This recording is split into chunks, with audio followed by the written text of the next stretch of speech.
राधे राधे दोस्तों, स्वागत है आप सभी का राधा रानी के छोटे से यूट्यूब चैनल पर। उम्मीद है मुझे आप सभी बहुत अच्छे होंगे और मैं भी बिल्कुल अच्छी हूँ। तो आप सभी को पता है कि मैं आपके लिए लेकर आती रहती हूँ हमारे मासिक तीज त्योहारों की जानकारी, पूजा की विधि, पूजा का शुभ मुहूर्त और पूजा के उपाय, पूजा की कथा। तो क्या आप सभी को पता है जैसे कि हम श्रावण महीने के शुक्ल पक्ष की पंचमी को नाग पंचमी बनाते हैं, वैसे ही मार्गशीर्ष महीने के शुक्ल पक्ष की पंचमी को हम बनाते हैं नाग दीपावली। नाग दीपावली प्रत्येक वर्ष जो कार्तिक महीने की पूर्णमासी आती है, यानी कि जिसको देव दीपावली बोलते हैं, देव दीपावली के ठीक 20 दिन बनाई जाती, 20 दिन के बाद बनाई जाती है। तो उस हिसाब से नाग दीपावली साल 2025 में मनाई जाएगी 25 नवंबर को, जो कि रहेगी कल दिन रहेगा मंगलवार का। तो नाग दीपावली की जो पूजा का शुभ मुहूर्त रहेगा दोस्तों, वह सुबह रहेगा। पूजा का शुभ मुहूर्त लगभग 6:15 बजे से लेकर 7:30 तक का रहेगा। लगभग 1.5 घंटे का ये शुभ मुहूर्त रहेगा। इसके बाद आप जो पूजा शुरू कर सकते हैं वह करेंगे 9 बजे से लेकर लगभग 9:45 तक। इसी के साथ साथ आप अभिजीत मुहूर्त में भी पूजा कर सकते हो, जो कि रहेगी आपकी 12 बजकर, और शाम के समय जो प्रदोष काल का मुहूर्त रहेगा वह रहेगा आपका 5:20 से लेकर 6:45 तक का। ये शाम के समय के शुभ मुहूर्त होते हैं। बाकी देखो दोस्तों, नाग दीपावली आप सभी ने सुना होगा कि देव दीपावली बनाते हैं, बड़ी दीपावली, छोटी दीपावली। नाग दीपावली अन्य दिवाली के द्वारा के सामने इतनी प्रसिद्ध नहीं होती और ना ही यह हर घर में बनाई जाती है, लेकिन नाग दीपावली बनाना भी उतना ही ज़रूरी होता है जितना हम देव दीपावली बनाते हैं, क्योंकि नाग देवता जो होते हैं वह पाताल लोक के देवता होते हैं।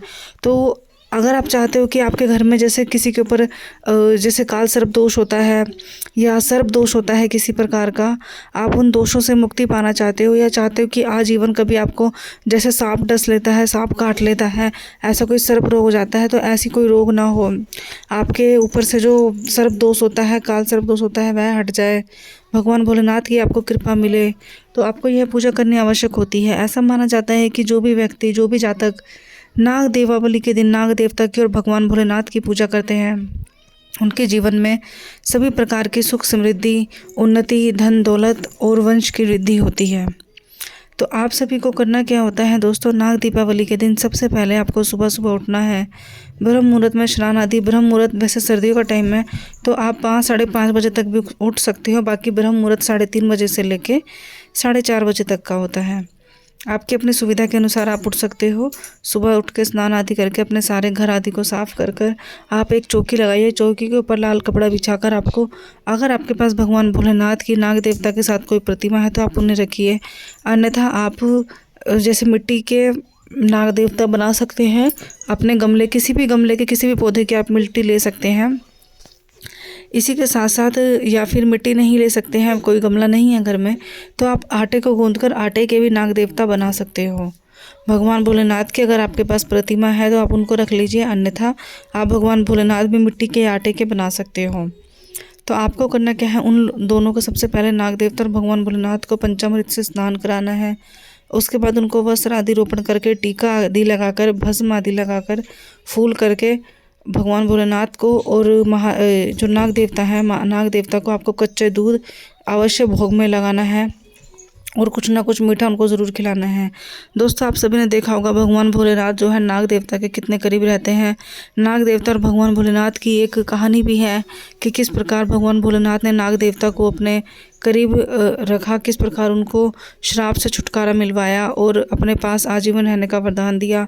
किसी भी भोलेनाथ बाबा के आप मंदिर में चले जाओगे, आपको वहाँ नाग की प्रतिमा ज़रूर मिलेगी। भगवान भोलेनाथ के शिवलिंग से हमेशा नाग ही चिपके रहते हैं। तो जिस प्रकार भगवान भोलेनाथ मृत्यु लोक यानी कि धरती के देवता हैं, उसी प्रकार पाताल लोक के देवता नाग देवता हैं। तो यदि आप नाग देवता की पूजा करते हो तो भगवान भोलेनाथ भी आपसे खुश होते हैं और नाग देवता के साथ साथ आपको भगवान भोलेनाथ का भी आशीर्वाद प्राप्त होता है। मैंने आपको बताया साल 2025 में 25 नवंबर को नाग देवता की पूजा की जाएगी, नाग दीपावली बनाई जाएगी। शाम के समय, प्रदोष काल के समय आपको जो पूजा करनी है, आप अपने घर के मेन द्वार पर, मुख्य द्वार पर और अपने घर के मंदिर पर, चौखट पर 5 दिए या 7 दिए या 11 दिए अपने घर में ज़रूर जलाएं। स्थान आप देख सकते हो, जैसे अपने पितरों का, तुलसी का, अगर आपके पास बेलपत्र का, शमी का पौधा है वहाँ पर लगाएं। घर के मंदिर में लगाएं, शिवलिंग के आगे लगाएं, घर के मुख्य द्वार पर लगाएं। मंदिर के मुख्य द्वार पर लगाएं। ऐसे आप 7, 5 या 11 जगह दिए लगा सकते हैं। इसी के साथ साथ दोस्तों एक जानकारी मैं आपको और देना चाहूँगी, जैसे कि मैंने आपको बताया कल नाग दीपावली है, और नाग दीपावली का शुभ मुहूर्त के साथ साथ एक शुभ अवसर और कल बनाया जाएगा। कल हम बनाएंगे विवाह पंचमी। विवाह पंचमी प्रत्येक साल में मार्गशीर्ष महीने के शुक्ल पक्ष की पंचमी को बनाई जाती है। वैसे तो विवाह पंचमी के दिन किसी भी मनुष्य का, यानी कि जो हम इंसान लोग हैं, हम जातक हैं, हम लोग अपना विवाह नहीं करते, क्योंकि यह एक अशुभ दिन, अशुभ नहीं माना जाता। लेकिन कल के दिन आप सभी को बता दें कि माता सीता और भगवान राम जी का विवाह हुआ था, इसीलिए कल के दिन हम विवाह पंचमी बनाते हैं। तो ऐसा माना जाता है कि जिस दिन देवताओं ने विवाह किया था, माता सीता और भगवान राम का विवाह होता है, उस दिन हम लोग विवाह नहीं कर सकते। कल के दिन देवता के विवाह के लिए ही मनाया गया जाता है। तो दोनों ही दिन बेहद, दोनों ही जो पर्व है वो हमारे लिए बहुत ज़रूरी है हिंदू धर्म में, और दोनों ही हम लोग अपने घर में पूरी अच्छे खुशी से विधि पूर्वक बना सकते हैं। चाहे आप नाग दीपावली हो, चाहे विवाह पंचमी हो, अगर आपके घर में माता सीता और भगवान राम की प्रतिमा है तो आप उनका भी विवाह बना सकते हो। जैसा विवाह आपने तुलसी माता का और शालिग्राम भगवान जी का किया था, बिल्कुल वैसे ही आप कर सकते हो। विवाह सामग्री सारी वैसे ही होती हैं, कुछ अन्यथा अलग नहीं होता है। बाकी कल के दिन आप भगवान राम का, माता सीता का श्रोत कर सकते हो, पाठ पढ़ सकते हो, उनके मंत्र का जाप कर सकते हो, रामायण आदि चला सकते हो, रामायण आदि सुन सकते हो, पढ़ सकते हो। ठीक है, यही कुछ ऐसे उपाय होते हैं दोस्तों। तो कल के दिन के 2 मुख्य त्यौहार हैं, विवाह पंचमी और नाग दीपावली, जो कि मैंने आपको बता दी है। और इसी के साथ साथ छोटे छोटे जो कुछ उपाय होते हैं जो हमारे जीवन में हम करते हैं, तो हमारे जीवन की जो आने वाली समस्याएं हैं काफ़ी हद तक दूर हो जाती हैं। सुहागन महिलाओं के लिए कल का यह उपाय है, कोई भी श्रृंगार की सामग्री जैसे कि माथे की बिंदी हो गई, सिंदूर हो गया, या आप नखुन पालिश या कुछ भी श्रृंगार का ऐसा सामान आप 5 या 7, 11 महिलाओं को ज़रूर अर्पित करें, और माता सीता का नाम लेकर अर्पित करें, जिससे कि माता सीता आपको जो है अखंड सौभाग्यवती का वर देती है, सुख शांति आपको प्रदान करती है। और इसी के साथ साथ आप सभी जैसे कि कल अपने घर में ब्राह्मण ब्राह्मणी को जोड़े से बुला सकते हो, भोजन करा सकते हो, दान दक्षिणा उनको आप अपने हिसाब से दे सकते हो।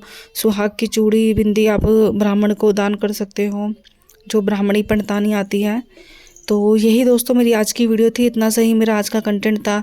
आप सभी को पता है कि मैं ऐसी ही वीडियो आपके लिए लेकर आती रहती हूँ।